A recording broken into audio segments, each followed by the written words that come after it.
दोस्तों, हमारी कहानी है आदमी का मायका।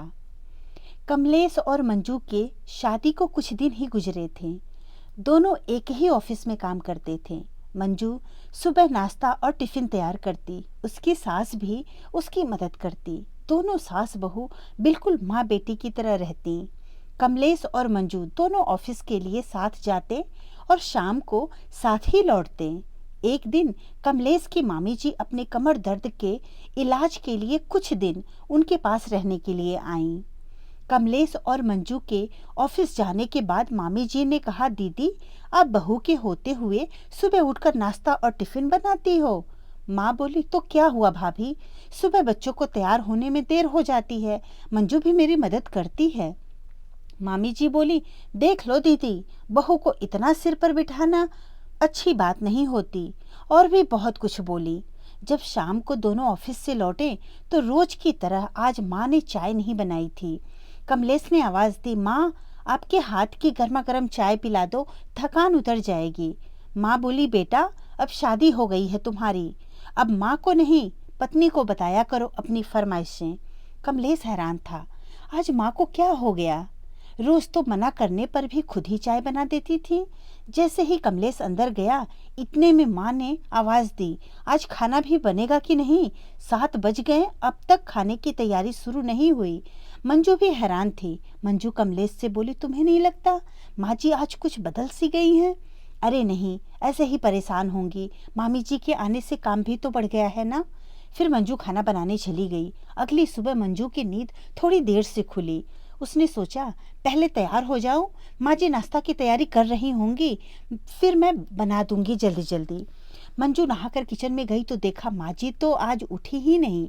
मंजू जल्दी से नाश्ते की तैयारी करने लगी। इतने में कमलेश तैयार होकर नीचे आ गया। मंजू बोली, आज नाश्ता तैयार नहीं हुआ अभी, तुम जाओ, मैं थोड़ा लेट हो जाऊंगी।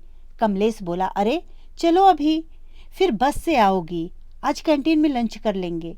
मंजू ने नाश्ता बनाकर टेबल पर रख दिया और बोली, माँ जी नाश्ता टेबल पर रख दिया है, आप लोग खा लेना, और दोनों ऑफिस के लिए निकल गए। मामी जी बोली, देख लो दीदी, आपके बिना इस घर में सुबह का चूल्हा जलाने की भी फुर्सत नहीं किसी के पास।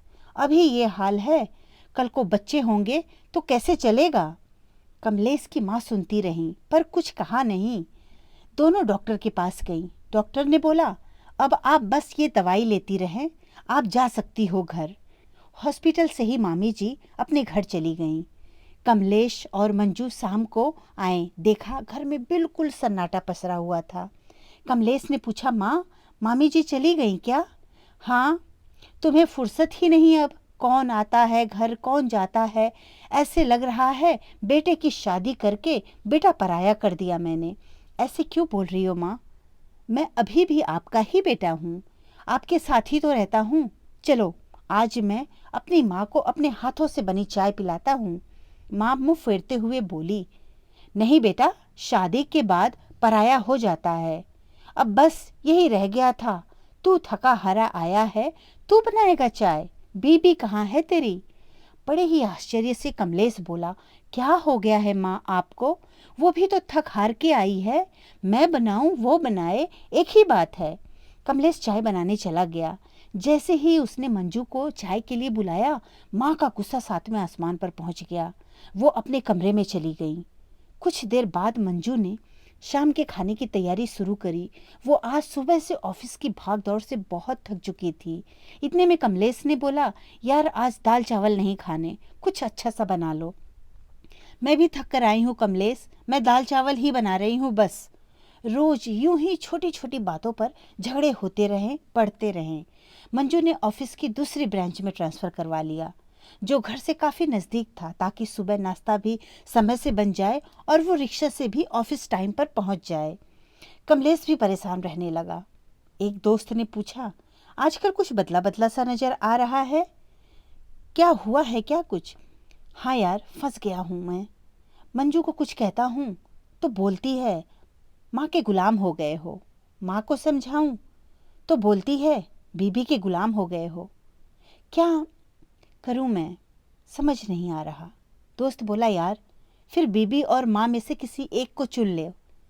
कमलेश बोला, नहीं यार, मैं दोनों में से किसी को भी नहीं खो सकता। पता नहीं, अब तो अपने ही घर में लगता है अजनबी हो गया हूँ। शादी से पहले माँ ज़बरदस्ती नाश्ता लंच देती थी, अब उनसे एक चाय तक बनाने को नहीं कह सकता। मुझे लगता है मंजू की तरह मेरी भी विदाई हो गई है घर से। दोस्त बोला, हाँ यार, औरतें तो रोकर भी दिल हल्का कर लेती हैं। हमारे पास तो वो भी ऑप्शन नहीं है। हमारे पास तो लड़कियां तो विदा होती हैं मायके से, पर जब वापस मायके जाती हैं तो माँ खूब खातिरदारी करती है, लेकिन लड़के तो मायके में रहते हुए भी पराये हो जाते हैं। कमलेश बोला, मैं थक गया हूँ, नहीं जी सकता ऐसे।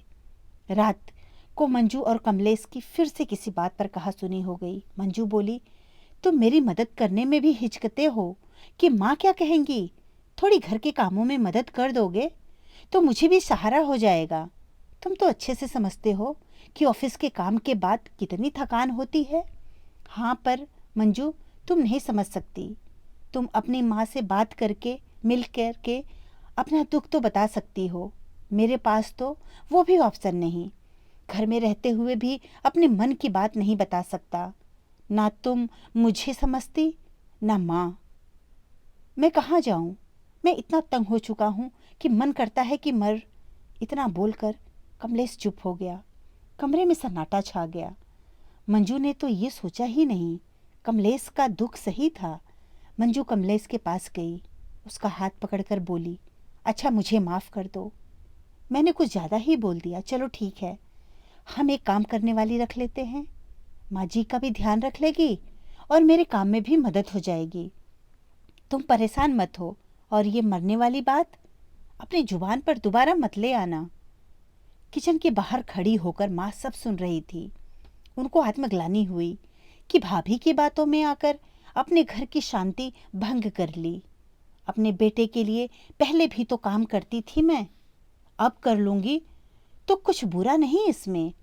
बैठे बैठे अपने ही हाथ पैर में जंग लगा रही हूँ मैं। माँ की आंखों से पश्चाताप के आंसू बह रहे थे, पर बेटे से कुछ कहने की हिम्मत नहीं हुई। अगली सुबह जब मंजू नाश्ता बनाने के लिए उठी तो देखा माँ जी नाश्ते की तैयारी कर रही हैं। मंजू बोली, माँ जी, आप क्यों परेशान हो रही हैं? मैं कर लूँगी। मैंने काम की मदद के लिए एक मेड से बात कर ली है, वो आपका भी ध्यान रखेगी और सुबह शाम के खाने की तैयारी भी कर जाएगी। माँ बोली, नहीं बेटा, मैं हूँ। नहीं माँ जी, आपको भी तो आराम की ज़रूरत है। फिर घर के काम में भी मदद हो जाएगी तो घर की शांति भी बनी रहेगी। माँ बोली, चलो ठीक है बेटा, जैसा तुम ठीक समझो। फिर तीनों ने नाश्ता किया। इतने दिनों बाद आज दोनों हंसी खुशी साथ ही ऑफिस गए। अपने घर की शांति की चाबी अपने ही हाथ में रखनी चाहिए। शादी के बाद सिर्फ एक लड़की का मायका नहीं छूटता, लड़कों की भी जिंदगी में बदलाव आते हैं। माँ चाहती है बेटा सहारा बने, पत्नी चाहती है पति साथ दे। जब दो लोगों की उम्मीदें किसी एक से बंध जाती है तो टकराव पैदा हो जाता है। इसके लिए माँ पत्नी दोनों को ही समझना पड़ेगा। इसीलिए किसी की बातों में आकर अपने घर के सुख शांति को भंग ना करें। धन्यवाद दोस्तों। कहानी अच्छी लगी तो लाइक और सब्सक्राइब जरूर करिएगा।